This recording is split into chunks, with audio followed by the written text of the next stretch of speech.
ओम श्री परमात्मने नमः। अथ अष्टमोऽध्यायः। अर्जुन उवाच किं तद् ब्रह्म किम् अध्यात्मम् किं कर्म पुरुषोत्तम अधिभूतं च किं प्रोक्तम् अधिदैवं किम् उच्यते अधियज्ञः कथं कोत्र देहेऽस्मिन् मधुसूदन प्रयाणकाले च कथं ज्ञेयोऽसि नियतात्मभिः। श्रीभगवानुवाच अक्षरं ब्रह्म परमं स्वभावोऽध्यात्मम् उच्यते भूतभावोद्भवकरः विसर्गः कर्म संज्ञितः अधिभूतं क्षरो भावः पुरुषश्चादिदैवतम्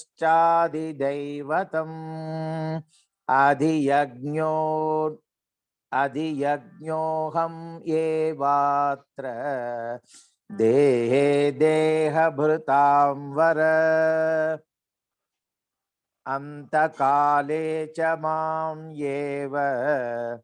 स्मरन् मुक्त्वा कलेवरं यः प्रयाति समद्भावं याति नास्त्यत्र संशयः यं यं वापि स्मरन् भावं त्यजत्यन्ते कलेवरम् तं तं येवैति कौन्तेय सदा तद्भावभावितः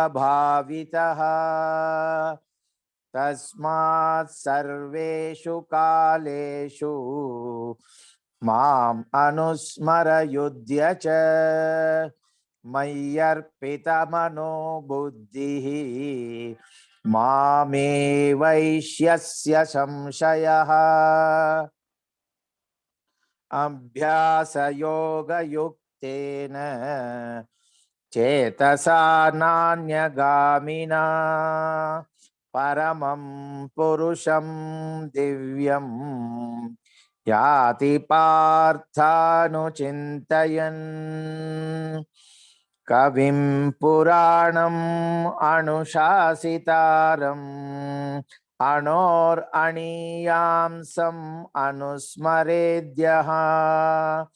सर्वस्य दातारम् अचिन्त्य रूपम् आदित्यवर्णं तमसः परस्तात् प्रयाणकाले मनसाचलेन भक्त्या युक्तो योगबलेन चैव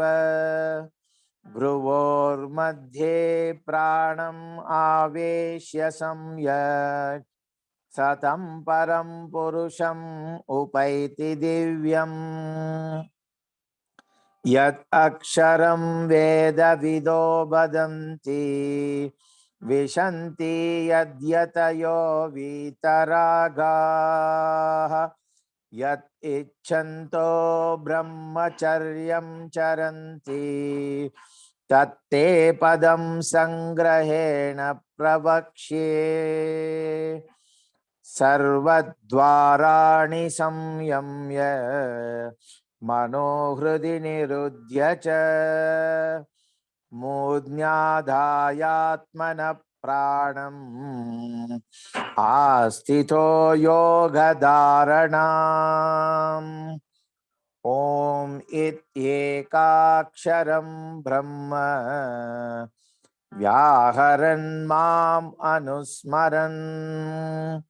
यः प्रयाति त्यजन् देहम् स याति परमां गतिम् अनन्यचेता सततं यो मां स्मरति नित्यशः तस्याहं सुलभः पार्थ नित्ययुक्त तस्य योगिनः माम् उपेत्य पुनर्जन्म दुःखालयम् अशाश्वतम् नाप्नुवन्ति महात्मानः संसिद्धिं परमां गताः ब्रह्मभुवनाल्लोकाः पुनरावर्तिनोऽर्जुन माम् उपेत्य तु कौन्तेय पुनर्जन्म न विद्यते सहस्रयुगपर्यन्तम् अहर्यद्ब्रह्मणो विदुः रात्रिं युगसहस्रान्ताम् तेहोरात्रविदो जनाः अव्यक्ताद्व्यक्तयः सर्वाः प्रभवन्त्यहरागमे रात्र्यागमे प्रलीयन्ते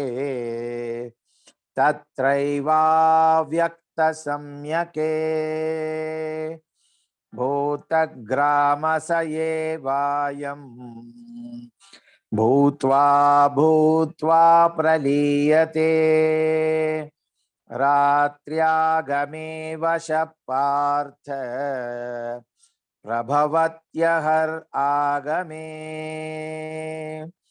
परस्तस्मात्तु भावोऽन्योः अव्यक्तो व्यक्तात् सनातनः यस्य सर्वेषु भूतेषु नश्यत्सु न विनश्यति अव्यक्तोऽक्षर इत्युक्तः तमाहुः परमां गतिं यं प्राप्य न निवर्तन्ते तद्धाम परमं मम पुरुषः स परः पार्थ भक्त्या लभ्यस्त्वनन्यया यस्यान्तस्थानि भूतानि येन सर्वम् इदं ततं यत्र काले त्वनावृत्तिम् आवृत्तिं चैव योगिनः प्रयाता यान्ति तं कालम् वक्ष्यामि भरतर्षभ अग्निर्ज्योतिरः शुक्लः षण्मासा उत्तरायणम् तत्र प्रयाता गच्छन्ति ब्रह्मविदो जनाः धूमो रात्रिस्तथा कृष्णः षण्मासा दक्षिणायनम् तत्र चान्द्रमसं ज्योतिः योगी प्राप्य निवर्तते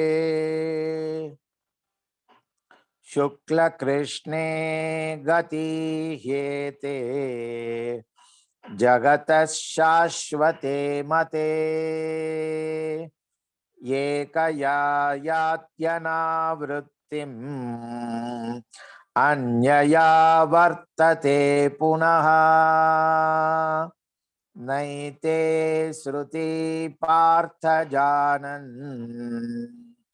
योगी मुह्यति कश्चन तस्मात् सर्वेषु कालेषु योगयुक्तो भवार्जुन वेदेषु यज्ञेषु तपस्सु चैव दानेषु यत् पुण्यफलं प्रदिष्टम्